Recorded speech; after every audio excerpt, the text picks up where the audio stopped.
কাছে, পৃথিবীর কোন সৃষ্টির কাছে যাররা পরিমাণ কিচ্ছু পাওয়ার আশা করবেন না। একটু আশা করবেন, আপনি কষ্ট পাবেন। কারো কাছে কোনো আশা করতে যায় না, শুধু আল্লাহর কাছে আশা করেন। সমস্ত কাজের প্রতিদান আল্লাহর কাছে চান, পরকালে আপনি সুখে থাকবেন ইনশাআল্লাহ। শেষ হাসি আপনি হাসবেন ইনশাআল্লাহ।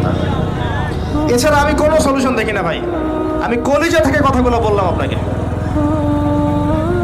আর যে কথা কলিজা থেকে বের হয় সেই কথা আপনার কলিজার মধ্যে আঘাত করবে ইনশাআল্লাহ। সব কাজ শুধু আল্লাহর জন্য করেন, কেউ আপনার আপন না। আল্লাহ ছাড়া কেউ আপনার আপন নয়। আপনি ভুল করবেন যদি আপনি অন্য কাউকে আপন মনে করেন। আপনার পলিটিক্যাল লিডার, আপনার প্রশাসনের স্যার, আপনার পরিবারের স্ত্রী, আপনার সন্তান, হাবি হাবি যা যা আছে, যদি মনে করেন আমার আপনজন, আপনি ভুল করবেন। সবাই সবার স্বার্থ চেনে, সবাই সবার স্বার্থ চেনে। শুধু আল্লাহ আপনাকে নিঃস্বার্থভাবে ভালোবাসেন।